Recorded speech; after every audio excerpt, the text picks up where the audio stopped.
오늘 출애굽기 17장의 말씀을 가지고 영적 아말렉을 물리치는 비결이라는 제목으로 말씀을 함께 나누고자 합니다.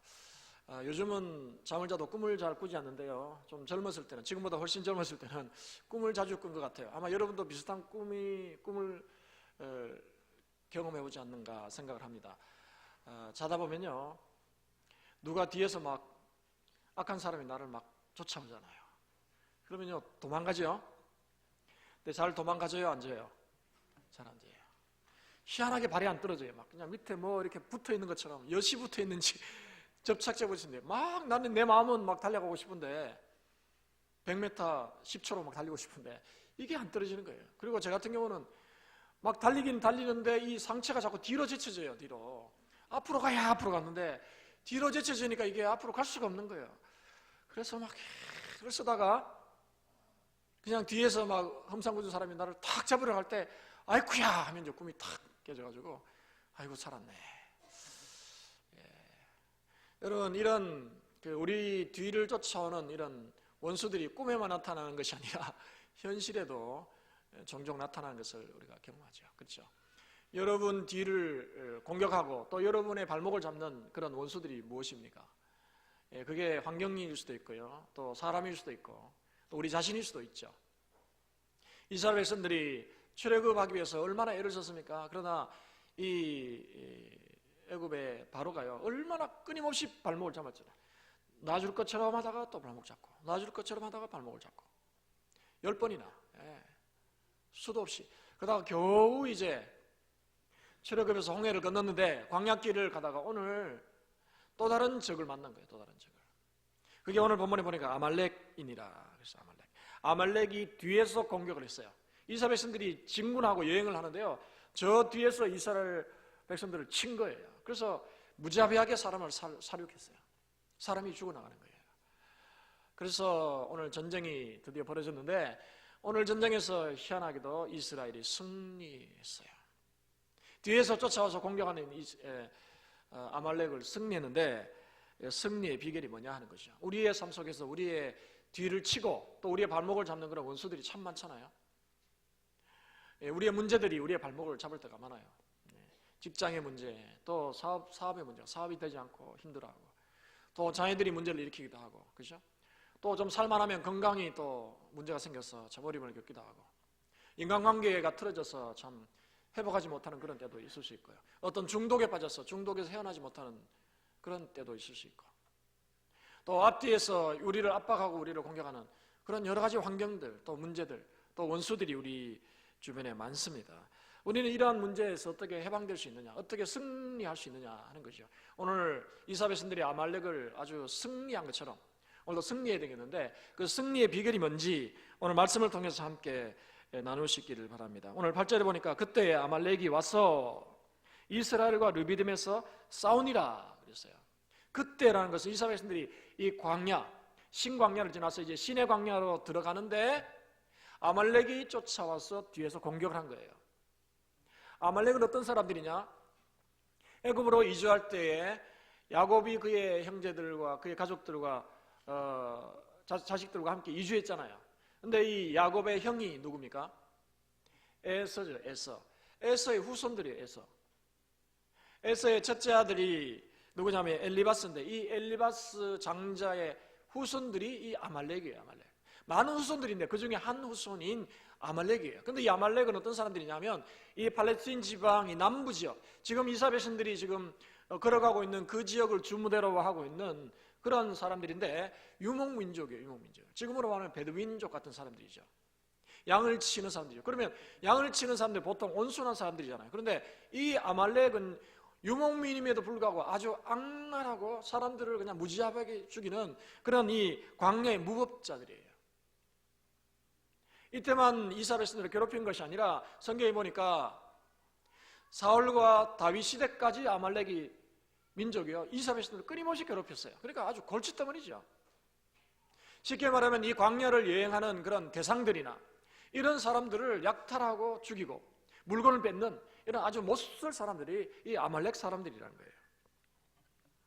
그런데 이들이 오늘 이스라엘 백성들을 공격했어요. 근데 앞에서 공격한 것이 아니라 뒤에서 공격했어요. 참 야비하죠. 근데 제가 이 성경을 연구하면서 생각해 봤어요. 아니, 아말렉이 얼마나 강했으면 이스라엘을 이렇게 공격할 수 있었을까? 이스라엘 백성들은요, 인구가 200에서 250만이에요. 2만 5천도 아니에요. 2만 5천도 많은데 200만에서 250만. 여러분, 서울 인구의 4분의 1이 넘어요. 대단한 인구잖아요. 한 곳에서 민족을 이뤘죠. 이게 우리가 이미 살펴본 것처럼 이것은 인구 폭발이에요. 인구 폭발. 이게 하나님의 기적 같은 일이죠. 근데 이 사실 아말렉 족속은요, 그렇게 큰 민족이 아니에요. 아주 힘 있는 민족이면 사실이지만, 인구가 그렇게 많은 인구가 아니에요. 이 아말렉이 많지가 않아요. 그런데 이 250만과 싸운다. 이거는요, 어떻게 보면 상식적으로는 불가능한 전쟁이에요. 근데 어떻게 이 아말렉이 용기 있게 이스라엘을 공격할 수 있었는가 하는 거죠. 그 단서가 신명기 25장에 나와요. 신명기는 이제 광야길을 다 걸어가고 저 가나안을 향해서 나가 가나안의 코앞에서 모세가 설교한 내용이 신명기 나오잖아요. 거기 보면 어떻게 아말렉이 오래전에 이 첫 싸움에서 이스라엘을 공격할 수 있었는가 하는 그 근거를 설명하고 있는데, 우리 본문을 한번 확인하겠습니다. 신명기 25장 17절에 18절 우리 같이 한번 읽어볼까요? 시작. 너희는 애굽에서 나오는 길에 아말렉이 내가 행한 일을 기억하라. 곧 그들이 너를 길에서 만나 내가 피곤할 때에 내 뒤에 떨어진 약한 자들을 쳤고 하나님을 두려워하지 아니하였느니라. 아멘. 이들이 이스라엘을 칠 수 있었던 이유가 세 가지를 말하고 있어요. 뭐 두 가지라고 할 수 있고 한 가지라고 할 수 있는데, 첫 번째가 뭐냐면 내가 피곤할 때, 이렇게 말이죠. 내가 피곤하다. 육체적으로, 정신적으로, 영적으로 피곤한 거예요. 그들은 한 번도 광야, 이 태양볕이 있는 광야 사막길을 걸어본 적이 없어요. 노예로 고통당한 건 있었지만, 그러나 광야길을 걸어본 적이 없어요. 홍해를 건너서 그들은 고생을 많이 했어요. 물이 없어서 고생했고 하나님께서 물을 주셨고, 또 먹을 것이 없어서 고생할 때, 불평하고 원망할 때 하나님께서 먹을 것을 주셨어요. 또 이 광야길이 얼마나 힘듭니까? 산악지역이에요. 지난주 살펴본 것처럼. 그러니까 피곤하죠. 힘들어요. 그뿐 아니라 두 번째 보니까 내 뒤에 떨어진 약한 자들이라고 했어요. 내 뒤에 떨어진 약한 자들. 피곤하고 지치니까 뭐예요? 뒤에 낙오하는 사람들이 생기는 거예요. 여러분, 우리 교회만 해도 200명이 넘잖아요. 그런데 250만이라고 생각, 200만에서 250만이 한번 지나간다고 생각해 보십시오. 그 안에는요, 피곤한 사람들, 지친 사람들, 또 약한 사람들이야. 내 뒤에 떨어진 약한 사람. 그러니까 뒤에 뒤처지는 거예요, 사람들이. 군대에서 행군을 하더라도 뭐 몇십 킬로 행군을 하면요, 분명히 그렇게 젊은 남자 군인들임에도 불구하고요, 뒤에 낙오자가 생겨요. 낙오자가 절뚝절뚝거리고 숨을 가삐 몰아쉬면서 아유, 대장님 저 못 갑니다. 그런 사람이 생기잖아요. 근데 이들은 피곤해요. 남녀노소가 다 섞여 있어요. 그러니까 얼마나 그 낙오자가 많이 생겼겠어요. 그걸 노린 거죠. 그 다음 세 번째 이유가 뭡니까? 여기 보니까 하나님을 두려워하지 아니하더라 그렇게 했어요. 이스라엘은 하나님이 돌보는 하나님의 택한 백성이에요. 그들은 소식을 들었어요. 아, 저 애굽에서 종살이하던 히브리 민족이 출애굽했다. 홍해를 건넌데, 이야, 요즘 말로 놀라운 일이야. 대박이야, 대박. 어떻게 홍해를 건너? 바다를 건넌다니? 하나님의 소식에 그게 쫙 걸렸어요. 하나님, 저들이 하나님을 섬기는데, 저들이 믿는 신이 하나님인데 하나님이 그들을 홍해를 건너게 하셨다. 우와, 놀랍다. 안 믿는 자들도 두려워하잖아요. 근데 이 아말렉이 얼마나 악랄한 민족이었냐면 그걸 다 소식을 들었음에도 불구하고 하나님을 두려워하지 않는 거예요. 그러니까 두려운 게 없는 거예요, 세상에. 여러분, 이런 사람들을 만나본 적 있습니까? 두려움이 없어요. 제가 시골에 살 때 우리 선배, 한참 선배 형이 있었는데요, 정말 그 동네를 주름 잡는 분이 있어요. 키가 조그만했어요. 근데 그 동네를 주름 잡았어요. 학교를 온 그 상업고등학교를 주름 잡았어요. 아주 못됐어요. 눈에 얼굴을 보면 도끼가 막 흐르고요. 와, 아무도, 키 큰 형들도 그 형 앞에서는 꼼짝을 못했어요. 벌벌 떨었어요. 왜인지 압니까?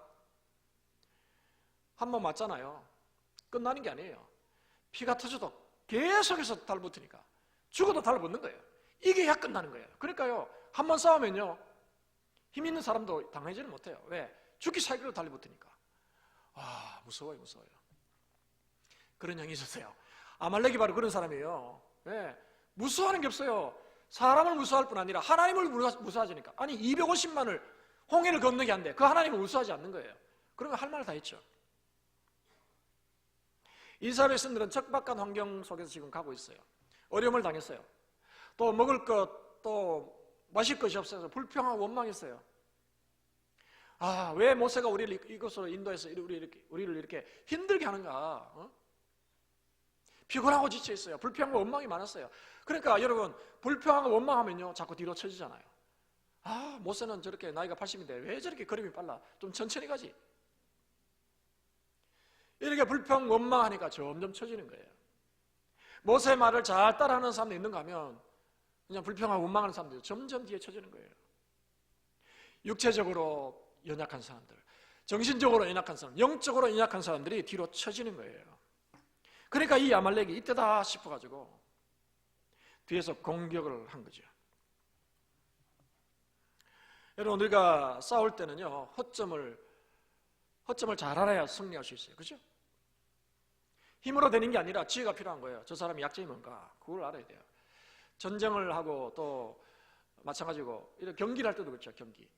경기를 할 때도 상대방 팀이 우리보다 약한 게 뭔가 그걸 알아야 돼요. 이번에 아시안컵에서 우리 한국이 8강에서 졌잖아요. 제가 보면서 참 한숨이 나더라고요. 축구를 저렇게 못하는가. 나도 수십 년 지금 응원을 하고 있는데 내가 뛰어야 되겠다 그런 마음이 들 정도로. 저도 축구 좀 하거든요. 동네 축구. 답답했어요. 물론 그들은 최선을 다했죠. 혹사시켰어요. 손흥민이 중국전에 바로 와가지고요 3일 만에 와가지고 88분을 뛰어버리니까 지쳐버려요. 그러니까 실력을 발휘하지 못하고 그냥 걸어다녔어요. 그러니까 골을 못 넣지. 전략이 패배했다고 생각합니다. 상대방이 그걸 다 본 거예요. 손흥민이 지쳤다. 약점을 보는 거예요. 이 팀이 수비가 약하냐, 공격이 약하냐, 아니면 정신력이 약하냐, 뭐 전술이 약하냐, 그걸 보고 공격하잖아요. 여러분, 사탄이 우리를 공격할 때도 그냥 공격하는 게 아니에요. 우리의 약점을 잘 파악해서 공격하는 거예요. 우리의 약점을 육체적으로, 정신적으로, 영적으로 약할 때 그걸 딱 꼬투리 잡아주고 사람을 공격하잖아요. 특별히 어떤 사람을 공격합니까? 교회 안에서 불평불만하는 사람들, 소망이 없이 절망 가운데 살아가는 사람, 교회 다니는데도 늘 하늘 쳐다보지 못하고 고개 푹 숙이고 다니는 사람들, 입에서 불평불만이 막 나오는 사람들, 나는 안 돼요 못해요 하는 사람들, 그게요 사탄이 딱 공격하기 쉬운 사람들이죠. 신천지가 교회 안에 들어가지고 저수해 가잖아요. 기존 성도들을 빼가잖아요. 빼가는 1순위가 뭔지 압니까? 장인주에게 딱 와가지고 한 몇 개월을 교회 이렇게 잠적해서 딱 지켜보다가 같이 사랑방에도 가고 막 하다가 보니까 불평불만하는 사람, 교회에 불만이 많은 사람, 담임 목사님을 미워하고 담임 목사님에게 아주 막 좋지 않은 말을 하는 사람, 또 당회원들에 대해서도 그렇고, 또 절망해요. 교회 다니는데 집사인데 절망, 나는 못해요. 희망이 없어요. 소망이 없어요. 그런 사람들은요 딱 가까이 가가지고요 딱 빼내가는 거예요. 그게 약점이라는 약점. 욥이 얼마나 믿음이 좋았어요. 당대의 동방의 의인이라고 그랬잖아요. 하나님을 잘 섬기는 사람이었어요.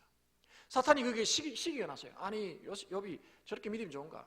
내가 한번 저의 믿음을 한번 바닥으로 떨어뜨려 보겠다. 그래서 하나님께 찾아왔어요. 하나님, 욥이 저렇게 믿음이 좋고 하나님이 의롭다고 하는데 내가 봐서는 하나님께서 욥에게 저렇게 복을 많이 주시니까 욥이 저렇게 믿음이 좋지, 하나님 복을 안 주시고 힘들면 분명히 하나님을 모른다고 할 겁니다.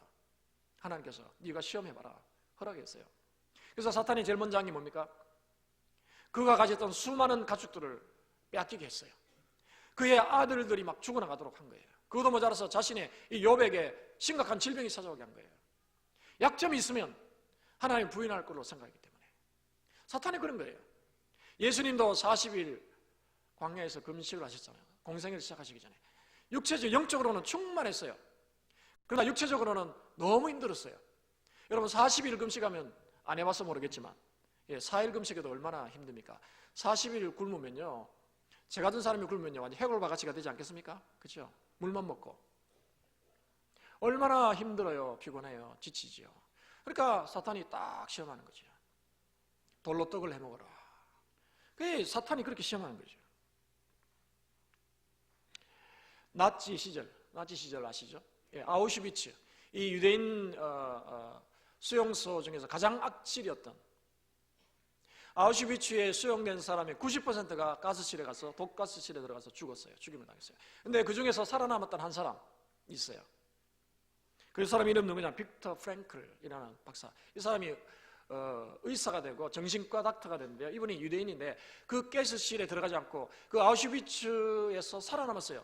그리고 그분이 책을 썼는데, 여러 권을 썼는데 그 책 중에 하나가 죽음의 수용소에서 라는 책을 썼어요. 거기 보면 죽음의 수용소에서 10명 중에 9명이 독가스실에 들어가 죽고 1명만 살아남았는데 10%만 살아남았는데 그가 연구를 하고 조사를 하고 분석을 해보니까 살아남은 사람들의 특징이 있더라는 거죠. 공통적인 특징 3가지를 말했어요. 첫 번째 뭡니까? 하나님의 보호하심을 믿었던 사람, 하나님이 나를 보호해 주신다는 그런 믿음이 있었던 사람. 첫 번째. 두 번째는 뭡니까? 삶의 의미, 내가 왜 살아야 하는가 하는 그 의미를 이해하고 그걸 받아들이고 그걸 붙잡았던 사람.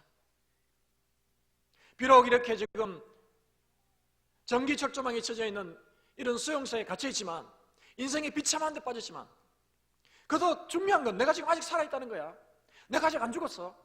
난 오늘도 살아갈 수 있어. 밥 한 끼 굶어도 난 죽지 않아. 나는 삶의 의미가 있는 사람이야. 난 아직 살아있어. 그런 사람들. 마지막 3번째는 뭡니까? 자기 자신의 존엄을 지키는 사람. 나는 존귀한 사람이야. 존엄을 지키는 사람. 비록 이 포로 수용소에 죄 없이 붙잡혀왔지만, 비록 헐벗고 굶주리고 어려운 환경 속에 자유가 없지만, 그러나 나는 절망하지 않을 거야. 왜? 나는 하나님 앞에서 존귀한 사람이야. 그래서 이 빅터 프랭클은 뭘 했냐면요, 남들은 다 수염 깎을 수가 없으니까 수염이 더부룩하게 나는데요, 유리 조각을 길가다 주워가지고요 살을 베면서까지 매일 면도를 했다고 그래요. 면도 깨끗하게 삶의 의지를 불태운 거예요. 근데 놀라운 것은 나치가 와가지고 누구를 잡아갔냐 하면요, 삶의 의미가 없는 사람. 딱 가봤는데 벌써 초죽음인 사람이에요. 가서 벌써 죽어 있어요. 살아있는데 죽어 있는 사람이에요. 그런 사람 다 끄집어 갔어요. 그럼 나 딱 보니까 눈이 살아있고 삶의 의지를 불태운 사람은요 하나도 안 잡아간 거예요. 어떤 80세 할머니가 매일 외출을 할 때에 젊은 사람들처럼 화장을 화려하게 하고 그렇게 외출을 하는 거예요. 좀 이상했어. 또 특이했어. 어느 날 할머니가 물어봤어요. 할머니는 어떻게 외출할 때마다 저렇게 아주 꽃단장을 하시면서, 보통 할머니들은 그냥 대충 뭐 로션만 바르고 가시는데 꽃단장을 하고 외출하십니까? 라고 했더니 이 할머니가 하신 말씀이 뭡니까? 이렇게 말했어요. 그냥 내 자신에 대한 정리정돈이 되는 것 같아서 그렇게 합니다. 이렇게 하면 정리정돈이 되는 것 같아서 합니다. 자존감이 살아있는 거예요. 내가 비록 얼굴이 쭈글쭈글하지만 사람들 나오면서 아이고 나 많이 늙었구나 그렇게 하는 게 아니라, 나는 오늘도 살아있어. 내가 살아야 될 이유가 있어. 나는 존귀한 사람이야. 그것을 표현하기 위해서 화장을 한다. 여러분 멋지지 않습니까? 사탄이 어떤 사람을 공격합니까? 삶의 의지가 없는 사람, 불평불만하는 사람, 절망하는 사람을 공격하는 거예요. 오늘 이스라엘 백성들 중에 불평불만한 사람들이 뒤로 다 쳐졌어요. 육체의 연약한 사람들이 뒤로 쳐졌어요. 아말렉이 그들을 공격한 거예요. 여러분 절망의 순간에도 여러분 하나님을 의지하시기를 축원합니다. 소망을 가지시길 축원합니다. 사탄이 절대 건드리지 못하도록. 이 사람은 힘들고 어려워도 절망하지 않네, 불평하고 원망하는 것이 아니라 기뻐하고 감사하네, 그런 사람은 사탄이 건드리지 않아요. 그런 분들이 다 되시기를 축복합니다. 그게 승리의 비결이에요. 모세는 아말렉이 많은 이 이스라엘 백성들을 쳐 죽인 것을 알고 급하게 여호수아를 불렀어요.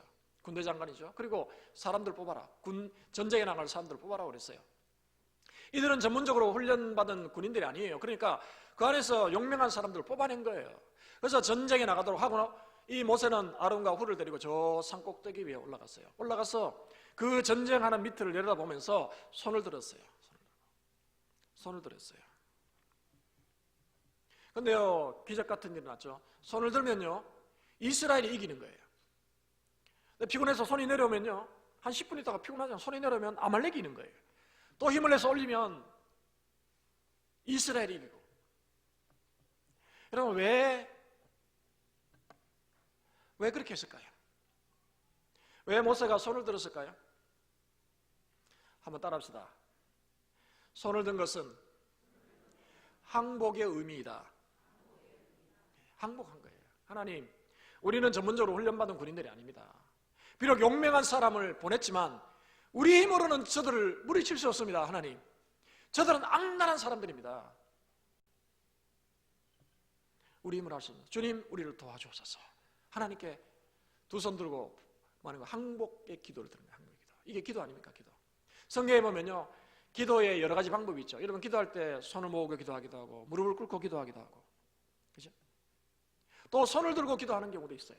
성경에 보니까 역대하에 보면 솔로몬이 성전을 다 건축한 후에 하나님께 기도하는 장면이 나오는데, 거기 보면요, 이런 기도의 일부분이 있습니다. 한 사람이나 혹 주의 온 백성 이스라엘이 다 각각 자기의 마음에 재앙과 고통을 깨닫고 이 성전을 향하여 손을 펴고 무슨 기도나 무슨 간구를 하거든 주는 계신 곳 하늘에서 들으시며 사유하시되 각 사람의 마음을 아시오니 그의 모든 행위대로 갚으시옵소서. 주만 홀로 사람의 마음을 아심이니이다.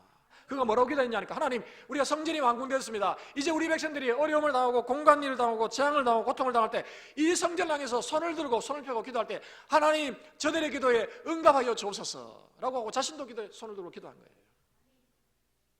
손을 들었다는 것은 항복의 의미일 뿐 아니라 기도한다, 하나님의 도움을 간구한다는 거죠. 시편 28편 2절에도 보면 이런 시인의 기도 제목이 있습니다. 내용이 있습니다. 한번 읽어봅니다. 같이 시작. 내가 주의 지성소를 향하여 나의 손을 들고 주께 부르짖을 때에 나의 간구하는 소리를 들으소서. 아멘. 주의 지성소를 향해서 내 손을 들 때 하나님, 응답하여 주옵소서. 내 간구하는 소리를 들으소서. 기도는 우리가 최선을 다하지만 우리 힘으로는 도무지 해결할 수 없는 문제 앞에서 우리가 하나님의 도우심을 구하는 거예요. 하나님의 은혜를 구하는 거예요. 그것이 손을 들고 하기도 하고 무릎을 꿇고 하기도 하고 눈물을 흘리며 할 수도 있지만 중요한 것은 하나님을 의지하는 거예요.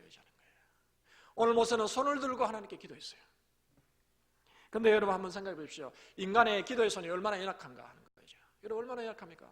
10분을 견디지 못하는 거예요. 손이 내려와요. 서서 기도하는데 손이 내려오는 거예요. 그런데 오늘 본문에 보니까 아론과 훌을 데려갔어요. 참 지혜롭다는 생각을 합니다. 아론과 훌이 보니까 손이 내려오면 아말렉이 이기는 거예요. 손이 올라가면 이스라엘이 이기는 거예요. 그러니까 아이쿠야, 이러다가는 안 되겠다. 아론과 훌이 큰 돌을 가져다가 모세 앞에 두고 모세가 거기 앉게 한 거예요. 서서 하니까 힘들잖아요. 다리도 아프고. 앉아서 손을 들게 한 거예요. 그리고 양쪽에 한 손은 아론, 한 손은 훌이 붙잡고 있으니까, 하루 종일 이렇게 있으니까 팔은 지릴 줄 몰라도 손이 안 내려오니까요. 오늘 본문에 뭐라고 했습니까? 아말렉이 이기지 못하고 이스라엘이 아말렉을 쳐서 이기는 거예요. 한 사람의 기도도 참 힘이 있지만요, 합심해서 기도할 때 하나님께서 승리를 주시는 줄로 믿습니다. 전도서에 보면요, 이런 말씀이 있죠. 한 사람이면 패하겠거니와 두 사람이면 맞설 수 있지, 그러나 세 겹줄은 절대 끊어지지 않는다. 아론과 훌과 모세가 함께 세 겹줄로 기도하니까요, 하나님이 응답해 주시는 거예요. 예수님께서도 이런 말씀하셨죠. 진실로 다시 너희에게 이르노니 너희 중에 두 사람이 땅에서 합심하여 무엇인지 구하면 하늘에 계신 내 아버지께서 그들을 위하여 이루게 하시리라. 혼자 기도도 좀 조심하냐. 함께 합심해서 기도할 때, 함께 마음을 다해서 기도할 때 하나님께서 우리의 기도를 들어주신다는 거죠. 예수님도 십자가를 앞에 두고 제자를 3명 데리고 겟세마네 동산 올라왔잖아요. 그리고 나를 위해서 기도해달라 부탁하셨어요. 예수님도 기도의 동력자가 필요했던 거죠. 한 10년쯤 되는 거 같아요. 10년쯤. 저의 큰 이모님이 계셔요. 제일 큰 이모님이 10년 전쯤에 소천하셨는데 연세가 많으시다 보니까 이 당뇨가 와가지고요, 이 앞을 거의 보지 못했어요. 그러니까 바깥 출입을 못 하시고 하루 종일 집에 계시는데 가끔 시간 나시면 저희 어머니한테 전화 와서 이러쿵 저러쿵 이야기하시고, 가까이 사셨으니까. 근데요, 그 이모님은 정말 기도하는 분이셨어요. 하루에 화장실 가고 또 식사하시는 시간 외에는 하루 종일 안방에 앉아가지고 기도하시는 거예요. 기도하는데 가족들을 위한 기도는 당연하죠. 일가 친척들을 위해서 기도하시고, 목회하는 목회자들이 있는 가정에 특별히 기도, 저를 위해서 특별히 기도를 많이 해주셨어요. 다 기도하시고. 자, 그래서 너무 고마워서 한번 식사를 대접한다니까, 바깥 출입을 전혀 안 하시는데도 제가 식사 대접한다니까 부축해서, 저희 어머니하고 부축해서 나와서 식사할 정도로 그렇게 저를 좋아하시고 기도를 많이 하셨는데, 평생 기도하셨어요. 이모님들 중에 가장 가난한 집에 시집 와가지고 정말 고생 많이 하셨어요. 그 우리 사촌 형들이 있는데 국수를 안 드세요. 국수. 왜 국수를 안 드시냐 했더니, 어릴 때 국수를 너무 많이 먹어가지고 칼국수, 맛있는 칼국수 집에 안 가요. 국수는 질려버린 거예요. 근데도 그 이모님이 그렇게 늘 기도하시는데요. 기도하는데 자녀들이 지금 잘 됐어요. 얼마나 잘 됐는지. 교회에서도 중직을 맡고 있고 후손들이 잘 된 거 볼 때, 아, 기도의 능력이 정말 크구나. 우리 교회에서도 매일 화요일부터 금요일까지 오후 3시에서 4시까지 영화부실에서 기도의 센터, 거기서 모여서 여러 우리 여성도들이 와서 기도하잖아요. 긴급한 기도, 일상적인 기도 늘 기도하잖아요. 부르짖어 기도하고 또 찬양한곡하고 또 기도하고, 교회를 위해서 계속, 여러분이 일상의 삶을 사는 동안에도 여러분을 위해서 계속 기도하는 거예요. 환우들을 위해서 계속 기도하는 거예요. 그분들이 저의 기도의 동력자일 뿐 아니라 우리 장의제일교회의 버팀목인 줄로 믿습니다. 혼자 하는 것보다 합심해서 기도하는 거예요. 놀라운 역사가 일어나는 것이죠. 특이한 것은요, 오늘 모세가 손을 들 때 그냥 손 만든 것이 아니라 그의 손에 뭐를 잡았어요. 오늘 9절에 보니까 내가 하나님의 지팡이를 손에 잡고 산꼭대기에 서리라. 지팡이를 손에 잡았어요. 그리고 지팡이 잡은 손을 함께 들고 기도한 거예요. 여러분, 그냥 손을 들어도 무거운데 지팡이를 들었어요. 왜 그랬을까요? 이 지팡이는 어떤 의미를 가지고 있을까요? 이 지팡이는 여러분이 아시는 것처럼 모세가 하나님의 부르심을 받기 전에 미디안 광야에서 양을 칠 때 손에 잡았던 그런 지팡이예요. 나약한 지팡이죠. 근데 하나님께서 그 지팡이를 능력의 지팡이로 바꾸셨잖아요. 그래서 그 지팡이를 던지면 뱀이 되게 하는 거예요. 바로 앞에서 뱀이 되게 하셨어요. 재앙을 일으킬 때마다 그 지팡이를 내리셨어요. 물이 피로 바뀌었어요. 이런 기적을 일으킨 능력의 지팡이죠. 홍해를 가른 것도요, 지팡이로 가른 거예요. 지팡이로 가는 거예요. 반석을 칠 때도 물이 없어서 반석을 칠 때도 지팡이로 친 거예요. 그러니까 물이 솟아났어요. 이 지팡이는 하나님의 능력을 상징하는 거예요. 하나님이 비록 눈에 보이지 않지만 하나님의 능력을 상징하는 거예요. 이 능력을 상징하는 이 지팡이를 손에 든 거예요. 인간의 손은 연약해요. 그러나 그의 손에 하나님의 능력을 붙잡은 거예요. 그래서 16절에 보니까 이렇게 말씀하고 있어요. 여호와께서 맹세하시기를 여호와가 아말렉과 더불어 대대로 싸우리라. 지팡이를 잡고 손을 들고 기도하는데, 싸우는 것은 누가 싸워요? 이스라엘에 선택받은 소수의 사람들이 싸워요. 근데 오늘 16절에 뭐라고 합니까? 여호와께서 맹세하시기를. 하나님 맹세하셨어요. 뭐라고 하셨어요? 하나님께서 자신을 향해서 여호와가 아말렉과 더불어 대대로 싸우겠다 하신 거예요. 대대로. 그러니까 하나님께서 이스라엘 백성들이 전투할 때 하나님께서 이스라엘 군대를 위해서 싸우신 거예요. 하나님께서 이스라엘 백성들을 도와서 싸우신 거예요. 하나님께서 이스라엘 백성들과 함께 싸우신 줄로 믿습니다. 하나님이 옷을 입고 나타난 게 아니에요.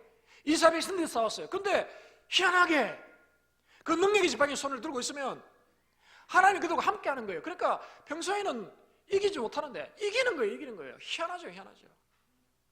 이게 하나님의 능력이잖아요. 그게 뭡니까? 지팡이를 통해서 보여주신 거예요. 지팡이. 하나님이 그것을 약속하셨어요.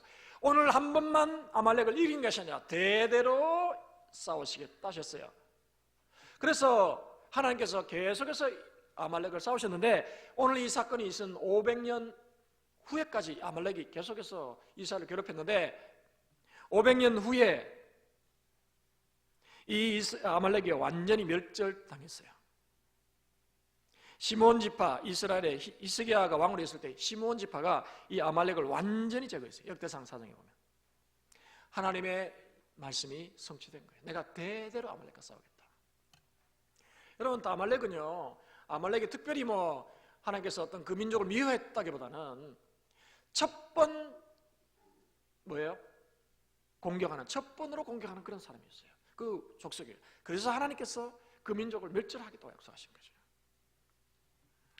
사무엘상 17장 47절에 보면 이런 말씀이 있어요.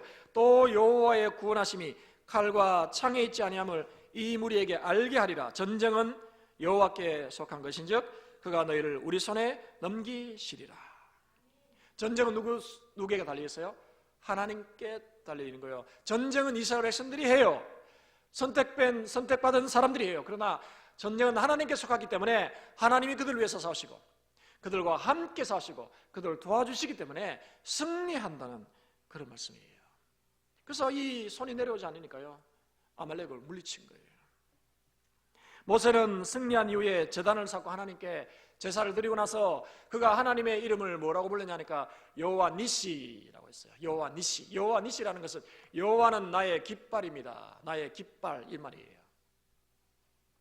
다른 말로 하면 여호와는 나의 승리입니다. 그 말이에요. 승리. 여러분 전쟁에 승리하면요 깃발을 딱 꼽잖아요. 딱 꼽잖아요. 6.25 전투 때 저기 백마고지에서 얼마나 많은 전사자들이 났습니까? 우리 남한 군인들이 그 고지를 점령하면요 태극기를 딱 꽂아요. 그러면 밤에 이민군과 중공군들이 와가지고 또 고지를 탈환하면 자기들의 길을 딱 꽂고 승리의 상징인 길을 딱 꽂는 거예요. 오늘 하나님께서 승리하셨기 때문에 깃발을 딱 꽂은 거예요. 그래서 여호와가 나의 승리다 딱 고백하는 거죠. 우리도 광야 같은 세상을 걸어갈 때 우리를 위협하는 그런 영적인 아말렉들과 마주하게 됩니다. 우리는 이제 영원한 하나님의 나라를 향해서 가고 있을 때 사탄은 끊임없이 우리를 공격합니다. 우리의 뒤를 발목을 잡고 우리를 뒤에서 공격하죠. 여러분 어떻게 승리할 수 있습니까? 우리의 힘으로 할 수 없어요. 우리가 가진 문제들, 우리 스스로 해결할 수 없는 문제들이 너무너무 많아요. 우리는 하나님을 전적으로 의지해야 할 줄로 믿습니다. 하나님을 믿고 하나님을 의지하는 거예요. 그 증거가 뭡니까? 기도하는 거예요. 기도에 무릎을 꿇고 기도의 손을 주님께 올려드리는 거예요. 그럴 때 하나님께서 승리를 주시는 줄로 믿습니다. 일본의 사사오 마소라는 학교의 선생님이자 신실한 기독교인이 있었어요. 오래전에 전쟁통에 이 도시에 살다 보니까 도시에 있는 사람들 다 시골로 흩어져라고 명령을 내렸어요. 그래서 이 사사오 미소도 가족들과 함께 진보다리 조금 많은 걸 싸가지고 시골로 피난을 간 거예요. 근데 먹을 것이 하나도 없어요. 전쟁통에 아이들이 이틀을 굶어가지고 얼굴이 허옇게 뜨고 자신에게 매달려서 아빠 배고파요, 밥을 주세요, 먹을 걸 주세요 우는데요 먹을 것을 줄 수가 없어요. 구걸할 데도 없어요.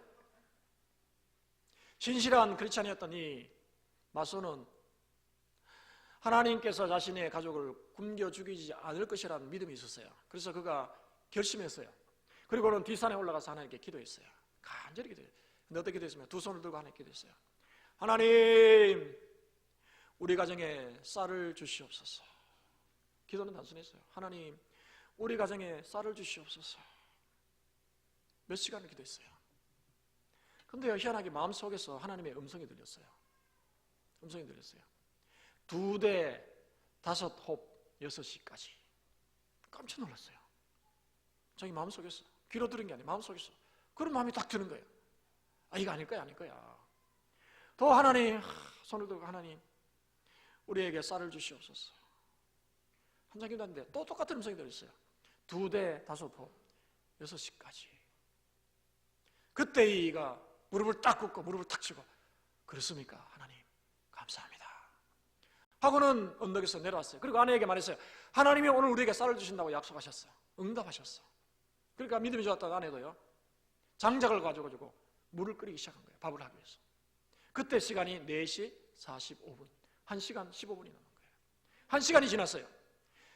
5시 45분이 되었어요. 얼마나 긴장하겠습니까? 15분이 남았으니까. 근데요, 한 5분쯤 지났는데 그 동네 물품을 이렇게 요즘 말하면 택배 서비스하는 분이죠. 어떤 아주머니가 배낭을 하나 메고 와가지고 쌀 한 대와 찹쌀 5홉을 딱 놓고 갔어요. 놀라운 응답이죠. 하나님 정말 감사합니다. 진짜 응답하시네요. 그런데 한 대는 아직 안 왔네요. 2대 5홉이라네. 한 대 5홉 왔으니까. 그러나 하나님, 저 의심하지 않습니다. 한 대를 주실 줄로 믿습니다. 그리고 시계를 딱 보니까요, 거의 시간이 6시가 다 된 거예요. 조금 후에 시계가 땡땡땡 울렸어요. 내가 처음 보는 아주머니가 허겁 찍어보더니 쌀 한 대를 딱 놓고 가더라는 거죠. 이게 지어낸 얘기 아니에요. 실제 일어났던 일이에요. 여러분, 하나님은 오늘도 살아계신 줄로 믿습니다. 여러분, 이 이야기가 여러분과 전혀 상관없는 이야기처럼 보입니까? 그렇지 않아요. 여러분, 여러분에게도 이러한 기적 같은 그런 승리가 있기를 여러분 기대하십니까? 우리에게는 기적이 필요한 거예요. 근데 그런 것을 기대함에도 불구하고 왜 우리는 응답받지 못할까요? 하나님의 손이 짧아져서 그럴까요? 하나님의 능력이 사라졌을까요? 시대가 과거와 달라져서 그럴까요? 아니에요. 하나님의 능력을 믿는 믿음이 부족하기 때문인 줄로 압니다. 우리에게 믿음이 필요한 거예요.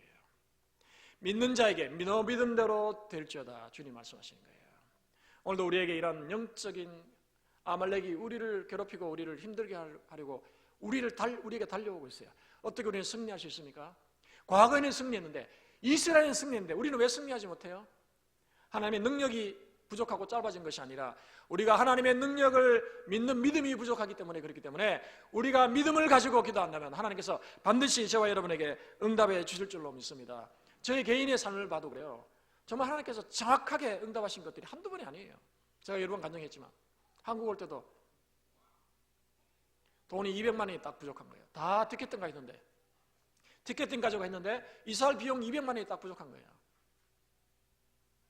하나님께서 정확하게 딱 200만 원을 채우시고, 야, 하나님 좀 더 주시지. 딱 200만 원. 야, 정확하구나 하나님은. 제가 그걸 느꼈어요. 작년에 우리 교회가 얼마나 많은 문제를 안고 있었어요. 특별히 건축 제한 해가지고 이게 길이 날 판이죠. 길이 나면 교회가 지금 없어질 판이었어요. 우리 얼마나 기도했습니까? 하나님께서 조기로 6개월 먼저 그걸 다 해결해 주셨잖아요. 지금 와서 이야기 드리지만 우리 관리집사 때문에 우리가 2년 동안 정말 힘들었어요. 여러분 모르는 그런 고통을 우리 당회원들과 우리 교육자들이 당했어요. 저도 많이 당했어요. 쌍욕을 저한테 하고 막 저주하는 말을 하고요.